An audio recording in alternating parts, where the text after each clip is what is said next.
Helo, bore da. Well, you're the BAFTA Rising Star nomination. Congratulations for that.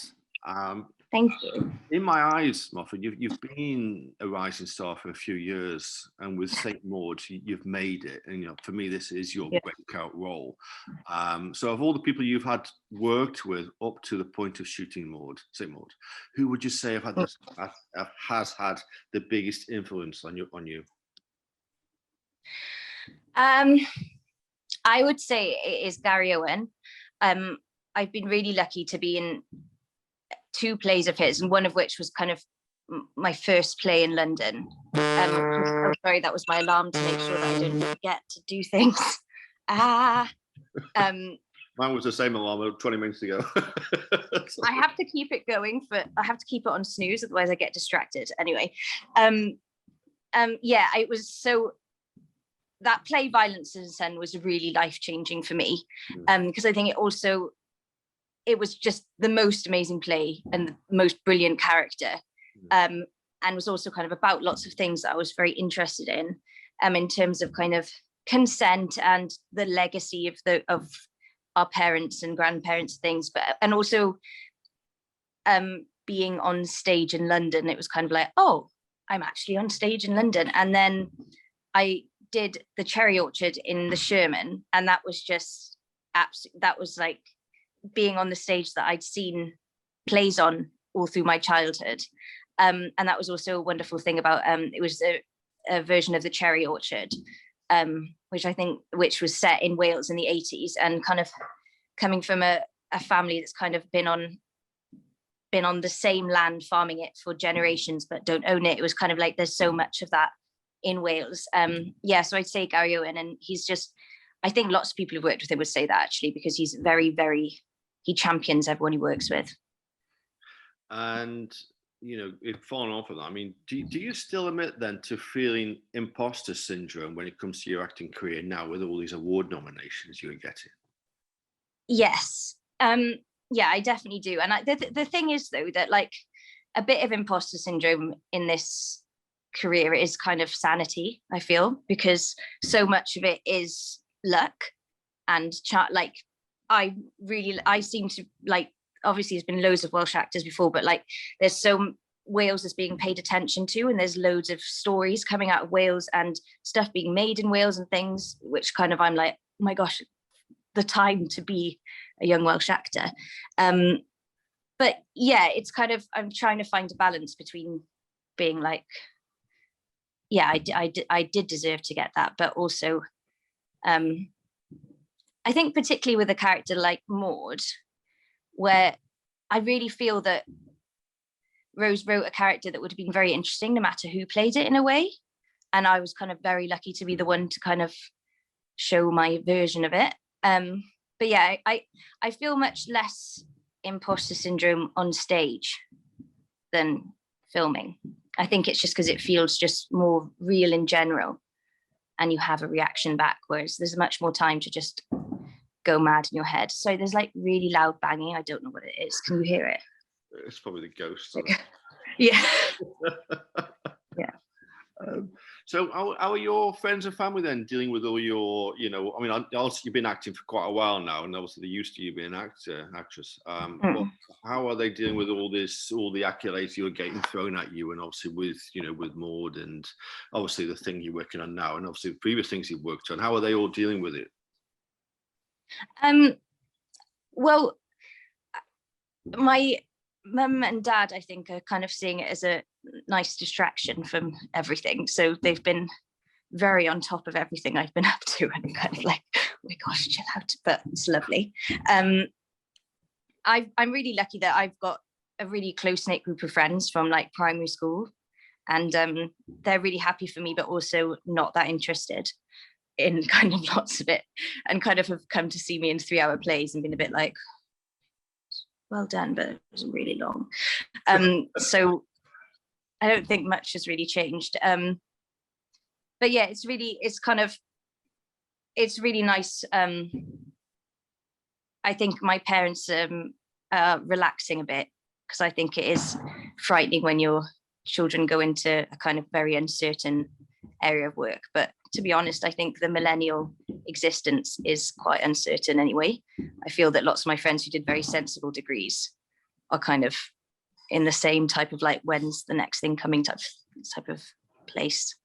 Yeah, I think it's good that, you know, you've got that connection with your friends still from primary who are not in the industry, and you're still Yeah. close to them. They keep you grounded, don't they? More so than probably anybody else around. Yeah, they have no respect. No respect. So I know you've done tons of interviews, and with more to do about, sorry, I'll rephrase that. You've done lots of interviews, but you're probably not so many from your local hometown, from Cardiff. Yeah. So I'm videoing from. Yeah. So you'll be notable to, you're more notable to your nearest and dearest, and even those that have maybe questioned your career choice, if there ever was anybody in the early days. So what message have you got to them, the Cardiff lot, if that may have been on board or may have not been on board? Sorry for the long-winded question, but yeah, it was very early, so. Oh yeah, sorry, thank you for doing it early. I would just say thank you for being on board, really, because definitely at times been quite. I think that there's actually an actor I'm working with at the moment he's called Jeff Morrell. He's an Australian actor, and there was another Australian actor on this who said he came to their drama school and to give a talk about acting, and he was just like, go to a therapist and look after your mental health, because the type of personalities that go into this are extreme. And then the lifestyle and kind of the uncertainty is extreme. So I definitely have been very cradled by those around me who love me to kind of keep me stable during times when it's been quite unstable. So yeah, just thank you for being around, really, allowing me to keep, doing something that at times seems quite ridiculous. Yeah, I think you've touched on it before when you've in previous. Well, I chatted to you before about you suffer with ADHD and dyslexia as well, and that's none of these ever held you back. And so the message you can get across from yourself to anybody who may have them symptoms. I'm dyslexic. It's never going to hold you back. It never held you back, and look where you are. And you're the perfect sort of example of someone who's just got on with it and wanted to achieve what she's wanted to achieve, and you have done. Yeah, I what I would say is that, like, find a sport or an art that's a hobby, even if you don't want it to be your career, because I think that kind of with my type of mind, that having that time in those kind of in the piece of kind of creating or playing about has been really useful. And it's kind of I did like extracurricular stuff that was like acting and singing when I had no thought that I'd actually be an actor, and those were kind of my happiest times as a teenager. So yeah, just kind of art is for everybody, and yeah, just go for it. And I've got more questions because I know I haven't got much more time with you. One question is, had it not been for filming what you're doing now, you would have, for me, you would have been leading the way in many other productions, as I believe you've already made that, or you've already made them foundations in Hollywood due to obviously playing same mode. Does a part of you wish you hadn't signed up for this lengthy and long project that you're doing, because the more options that would have come your way?